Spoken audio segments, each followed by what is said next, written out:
Muy buenas y bienvenidos a todos aquí a la cadena de bloques, otro día más con otro podcast, y hoy vamos a hablar de cómo Bitcoin pone fin a la era nuclear. Y no os preocupéis que cuando yo digo el fin de la era nuclear no me refiero para nada, ni de lejos, al fin de la energía nuclear. Creo que es una de las mejores alternativas que tenemos en cuanto a generación energética de los últimos años, con lo cual me refiero al fin de la era nuclear en cuanto a armas nucleares, es decir, en cuanto a potencia nuclear utilizada para lo que ahora después veremos. Pero antes de entrar en este tema, ¿no?, de cómo el protocolo de Bitcoin, ¿no?, lo que llaman algunos artículos el protocolo de paz de Bitcoin, pues puede poner fin a esta era nuclear, vamos a revisar, como siempre, que nos podéis seguir en @lacadenabloques en Twitter. Ya sabéis, pues para darnos feedback de cualquier tipo de contenido que subamos, ya sea de estos podcasts o de algún contenido en YouTube, etcétera, ¿no? Podéis dejarlo por ahí. De hecho, me podéis comentar por Twitter, que los que estén por ahí ya lo sabrán, que el libro, este que os llevaba comentando ya unos meses, ayer se publicó, y creo que pues desde ayer empezó una cuenta atrás de unas como máximo 72 horas en las que ya debería estar disponible en Amazon, con lo cual pues entre hoy y mañana, espero que no se retrase mucho más allá de mañana, ya podréis comprarlo, los que estéis interesados, por Amazon, prácticamente creo que seáis del país que seáis. Y ya hablamos en el anterior podcast que subí el jueves, si no recuerdo mal, porque me retrasé un poco en la subida de ese podcast. Ya hablábamos un poco de qué se trataba en este libro, pero bueno, tendréis una descripción en el propio Amazon para que podáis ver de qué trata el libro y ver si estáis interesados o no en leerlo. Yo es algo que evidentemente os recomiendo, no porque lo haya escrito yo, que también, sino porque creo que es un libro que trata temas interesantes que pueden resultaros de interés a muchos de vosotros, si es que ya estáis interesados en temáticas como son pues la economía o Bitcoin y todos los aspectos, bueno, incluso filosóficos relacionados con ello, y tema de libertades individuales. Dicho todo esto, anunciado lo del libro y recalcado lo de Twitter, ya sabéis, tenéis conversaciones pendientes conmigo por ahí, por Twitter. Pues recordaros también que para los que queráis haceros con un poco de Bitcoin, ¿no?, aquel que, bueno, le resulte interesante, ya sabéis que no es consejo de inversión, pero bueno, si alguien quisiera hacerlo, por el motivo que fuera, podéis hacerlo a través de Relay, que es muy cómodo para DCA, ¿no? Tenéis ahí el dólar cost average bastante sencillo para hacer, muy cómodo con ellos, con el código DiegoLCB, los códigos, las siglas, perdón, de la cadena de bloques, y tendréis ahí un pequeño descuento en las pequeñas comisiones que ya cobra Relay, y así también estaréis indirectamente apoyando el podcast y mi contenido. Dicho todo esto, y habiendo hablado ya de todos estos aspectos, digamos, iniciales, antes de meternos en faena, vamos a hablar ahora de esto, ¿no?, de cómo Bitcoin pues puede ofrecer una alternativa a este sistema de seguridad a nivel mundial respaldado por armamento, ¿no?, respaldado por estas cabezas nucleares. Ahora veremos un poco a lo que me refiero, y que se base en cambio en pruebas criptográficas que puedan pues resistir todas estas aplicaciones ilimitadas de violencia, creando lo que sería una especie de red a prueba de balas, ¿no?, lo podríamos llamar. Con lo cual vamos a ello, y aquí, para empezar, hay que entender que, bueno, desde que nació a principios de 2008-2009, ya sabemos, Bitcoin pues ha comenzado a afectar al mundo en un montón de sentidos distintos, ¿no?, a provocar digamos, cambios o movimientos en el mundo, para bien o para mal, evidentemente, eso ya va en función de lo que opine cada uno. Yo creo que para bien, pero a lo largo de todos estos años Bitcoin ha podido ser muchas cosas diferentes para pues un montón de personas también diferentes a lo largo de todo el mundo. Para algunos ha representado pues una oportunidad de prosperidad, ¿no?, convirtiéndose en un mero activo más, con un desempeño en su cartera espectacular. Para otros ha sido un efectivo peer-to-peer, ¿no?, que a lo mejor es más lo que podemos leer, ¿no?, en el white paper de Bitcoin, que para Internet representa lo que sería una especie de oro digital no confiscable, que te podría permitir llegar a esa soberanía financiera que mucha gente le resulta tan atractiva. Y para aquellos que están preocupados por las libertades, digamos, individuales, ¿no? Las libertades civiles, pues esta resistencia a la censura, esta falta de permiso, ¿no? de solicitar permiso a terceros de Bitcoin, pues lo definen como un dinero de la libertad de expresión, ¿no? Un dinero de aquellos que quieran tener un patrimonio fácilmente portátil, un patrimonio que les permita tener una libertad mayor a la que tienen actualmente con el fiat, con lo cual... bueno, pues tenemos que desde los chalecos amarillos que ocupaban las calles de París hace un tiempo, o hasta los camioneros del Convoy de la Libertad en Canadá, también hace un tiempo, pues han encontrado, ¿no?, un gran aliado en Bitcoin como una moneda rebelde, digamos, para acabar con, ciertas negligencias, o podríamos llegar a decir tiranías, de los bancos centrales y los gobiernos de distintos países a lo largo del mundo, con lo cual... vamos a hablar un poco de esto y empezaremos tratando el tema de Japón. ¿Por qué Japón? Pues porque quizás el kit fundamental de todo esto es que, detrás de esta tecnología, ¿no?, detrás de Bitcoin se oculta ese gran misterio que rodea la identidad de Satoshi Nakamoto, ¿no?, el creador, o ya sabemos que puede ser una persona, grupo de personas, etcétera, no lo sabemos.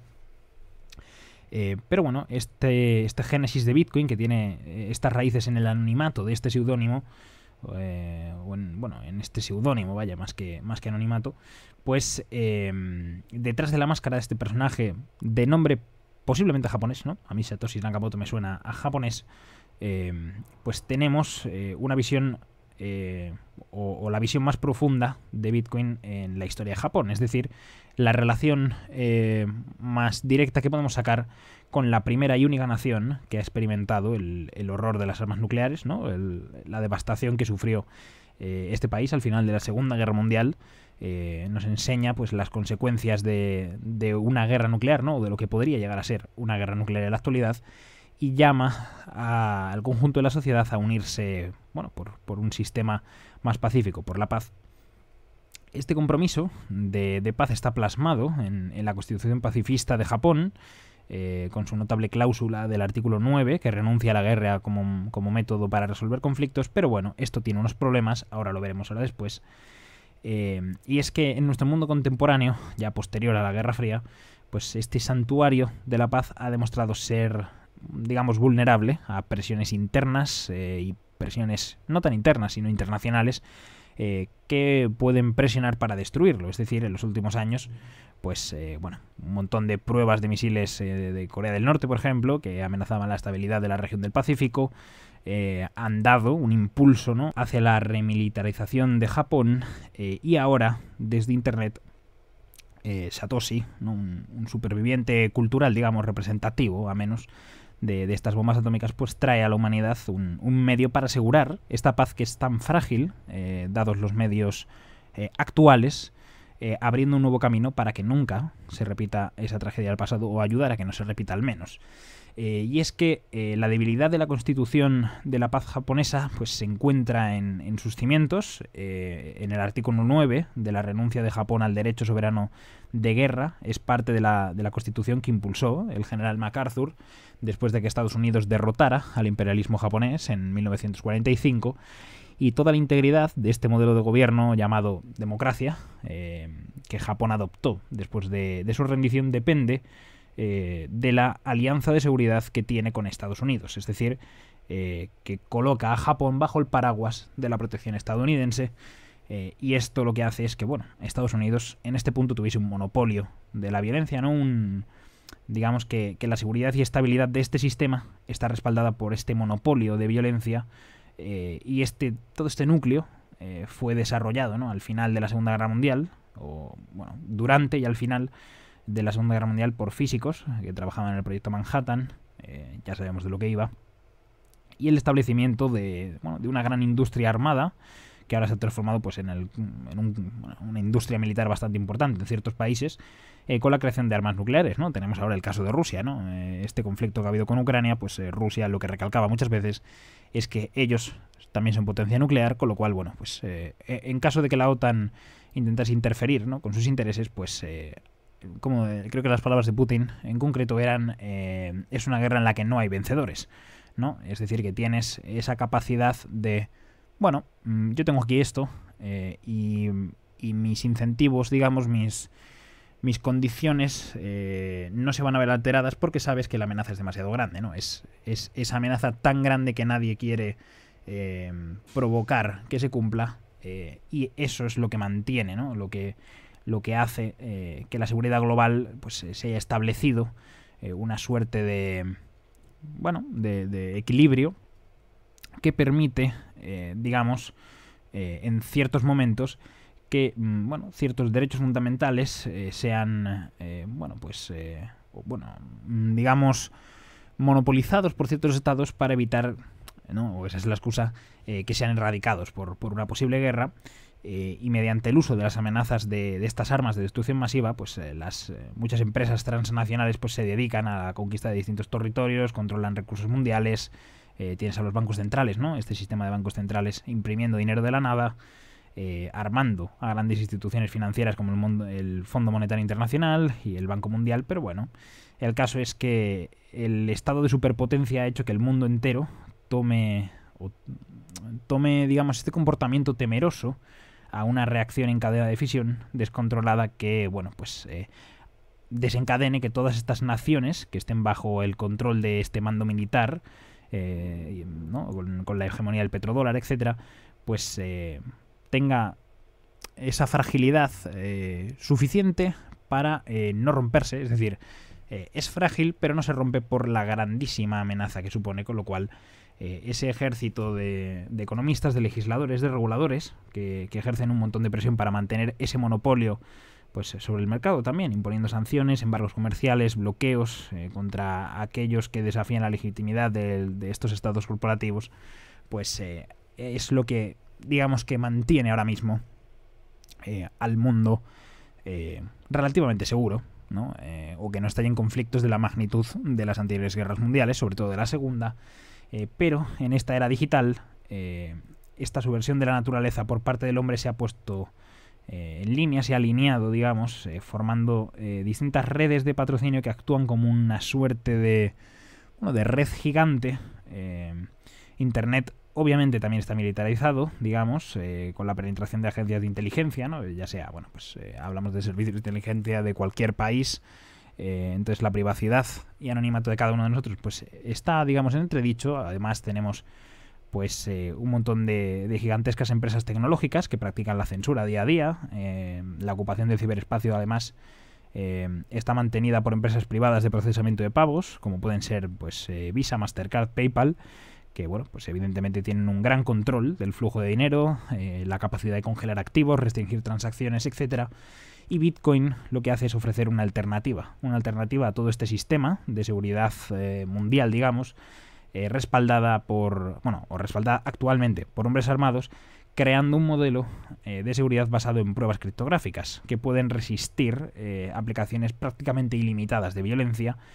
creando esta red de la que hablábamos a prueba de balas. Al final Bitcoin es un software gratuito donde todos los usuarios pues controlan sus propios fondos, es decir, son completamente soberanos, con lo cual todos pueden leer, todos pueden estudiar, todos pueden participar del código de Bitcoin, de su desarrollo me refiero. Y Bitcoin además es, digamos que, desarrollado y administrado por todo ese grupo inicial de cyberpunks que al final pues son una especie de nueva ola de científicos que asumen una suerte de obligaciones morales para cambiar este equilibrio de poder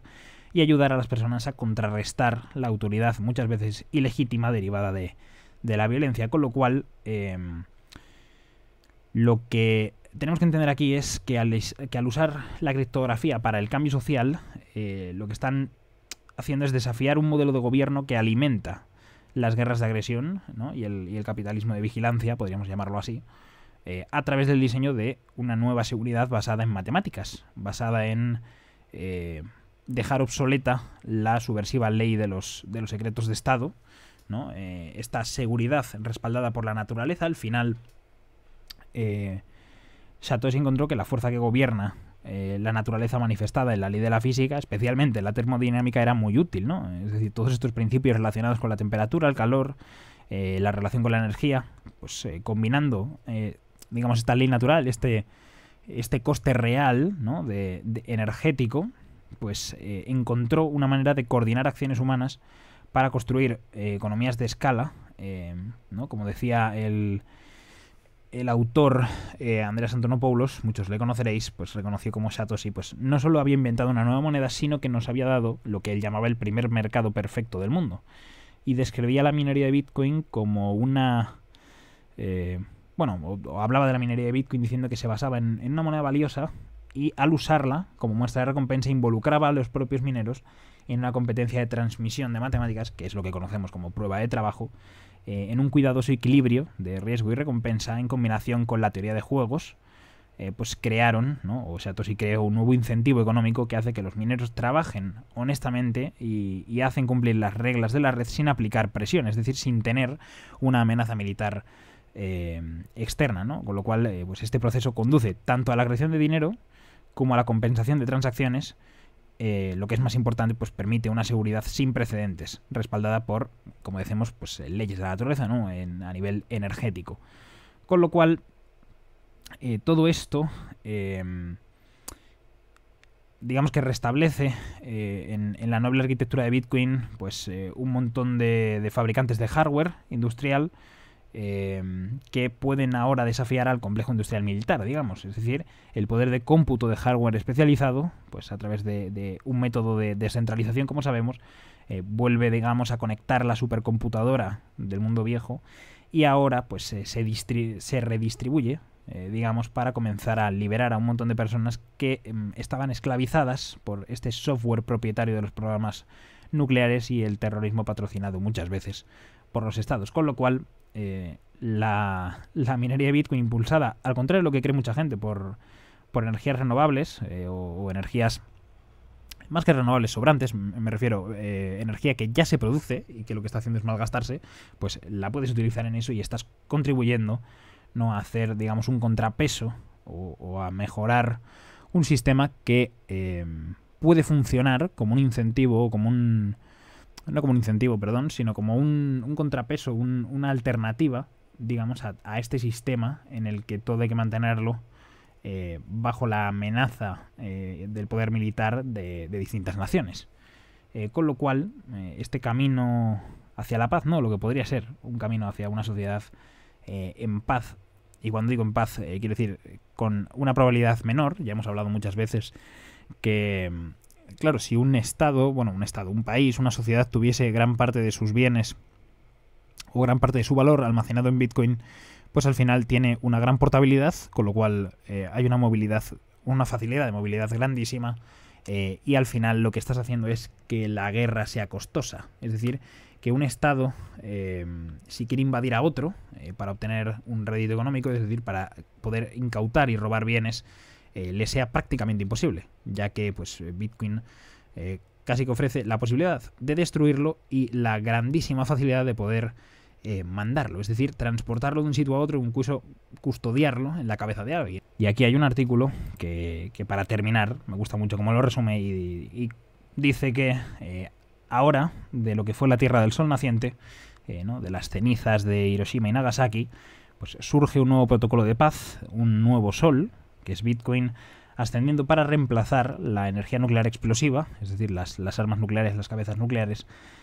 irradiando con este sol de Bitcoin a través del calor generado y a través del corazón de las personas amantes de la libertad a lo largo de todo el mundo, que con regulación algorítmica se expande cada 10 minutos sin explotar nunca, haciendo circular un abundante flujo de vida en todas las direcciones a través de la red. Y así es como resume un poco cómo podríamos poner fin a la era nuclear y dejar, digamos, atrás el pasado tan autodestructivo o destructivo de la humanidad, a través de que cada individuo pueda defender esta constitución en red, ¿no?, en forma de red, impulsada por este sublime sol dorado que podría ser Bitcoin,